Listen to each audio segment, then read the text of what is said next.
Fala galera, bom, hoje eu tô aqui para fazer um resumo do livro O Alienista de Machado de Assis. Ele foi publicado em 1881, ele se passa no século XIX, no período da escravidão.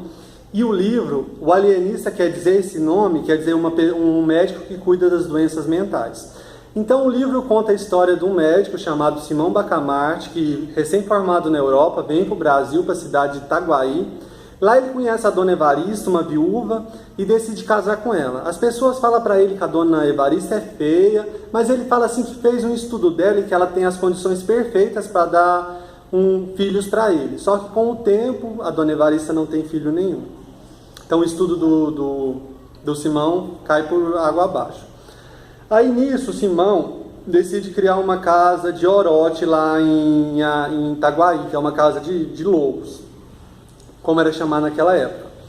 Então ele vai até a Câmara, pede a ajuda da Câmara, e a Câmara dos vereadores lá vota um projeto para cobrar um novo imposto para financiar essa casa, que vai se chamar Casa Verde, que é um casarão gigante lá, e várias pessoas começam a ser internadas, de várias regiões, várias pessoas. O povo fica até surpreso de ter tanto loucos lá naquela região. Aí a dona Evarista começa a ver que o marido está muito distante, triste. Aí o marido fala para ela fazer uma viagem para o Rio de Janeiro. Aí a dona Evarista vai para o Rio de Janeiro com o pessoal lá, com os colegas, os amigos. Aí nisso o Simão está só pesquisando as doenças mentais, bem dedicado ao seu estudo, à sua pesquisa. Os dois confidentes do Simão é o Padre Lopes e o Crispim Soares, que é um boticário. Nisso o Simão conversa muito com eles ao longo do texto. Então o Simão começa a dedicar muito a isso, e o Costa, que é um homem que recebeu uma herança, mas acabou com a herança distribuindo com todo mundo, o Simão vai e interna o Costa lá na Casa Verde. Todo mundo acha aquilo muito estranho. Como assim ele internou o Costa? Aí depois do Costa, a prima do Costa vai reclamar para o Simão vai internar a prima também. Ninguém entende, todo mundo começa a estranhar.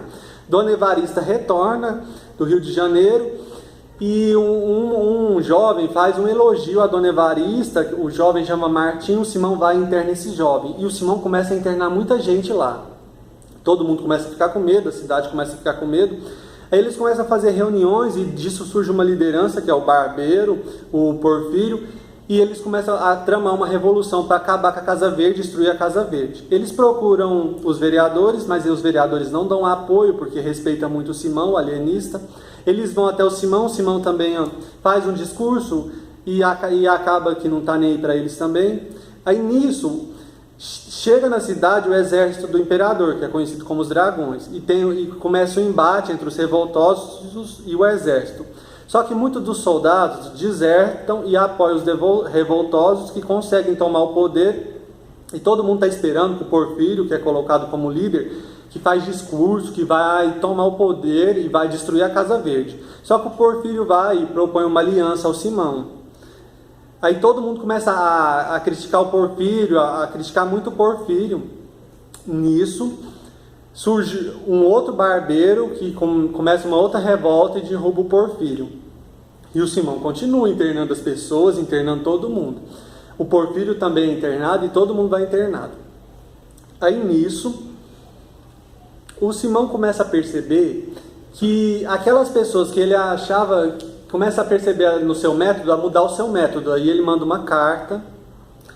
Até a mulher do Simão é internada. Ele interna até a mulher dele. Aí depois disso ele começa a perceber que o seu método estava errado. Aí ele manda uma carta para os vereadores e fala assim, que ele chegou à conclusão que ele errou. Que as pessoas que têm distúrbio não podem ser internadas, elas têm que ser libertas.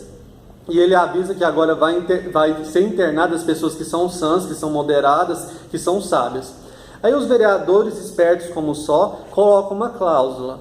Aceitam a proposta do Simão, mas colocam uma cláusula. Não, você pode internar todo mundo que você quiser, que você considera sã, mas você não pode internar os vereadores.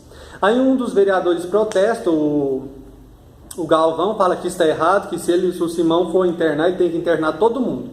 Mesmo os vereadores não podem ficar fora disso. Aí os vereadores já falam que esse aí está muito são, então o Simão pode internar o Galvão é internado. Aí o Simão continua internando as pessoas sãs. Aí nisso o Padre Lopes vai ser internado, a mulher do boticário vai ser internada e várias pessoas vão ser internadas. Nisso, o Boticário, que é o Crispim, que é o amigo do Simão, quando o Simão estava sendo ameaçado pelo barbeiro, o Crispim ficou do lado do barbeiro.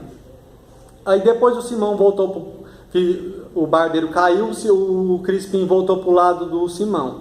Aí o Simão também vai internar o Crispim e começa a internar várias pessoas. Aí nisso, no final, o Simão decide que ele estava enganado novamente e que todas essas pessoas têm que ser soltas, e ele solta todo mundo, e ele começa a chegar à conclusão que o cérebro tem tanto a parte sã como a parte de distúrbio, e que ele tem essas duas coisas, e que ele tem que ser internado na Casa Verde. Então o Simão se interna lá e acaba morrendo e não chega a conclusão nenhuma sobre o seu estudo. Então assim termina o livro. Então o livro vai fazer uma crítica ao cientificismo que está na sociedade atual e naquela época também, a questão da ciência, do método científico, que o Simão tem uns métodos muito estapafúrdios, muito ridículos de classificar como as pessoas estão sãs, como não estão, é essa questão da loucura, como ele classifica isso, então os métodos muito questionáveis. E outra questão que o Machado de Assis faz uma crítica é a questão da política, do interesse político, do jogo político e de como os políticos estão preocupados com o próprio interesse. Que quando o Simão fala que vai internar os sãos, os políticos colocam uma cláusula para se protegerem.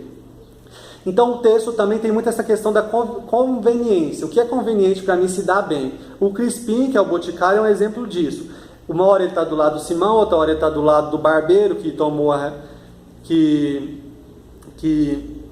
está no poder. Então o livro vai mostrando muito isso, a conveniência das pessoas. Como eu me dou mais bem? Qual é o lado que eu vou ganhar sempre? Um exemplo disso é um vereador, que é o Sebastião, que ele é um vira-folha. Uma hora ele está do lado do Simão, outra hora ele está do lado dos revoltosos, ele está do lado do que ele vai lucrar mais. Então o livro é basicamente isso, uma crítica tanto à ciência como ao comportamento humano e à política. E tem uma questão também.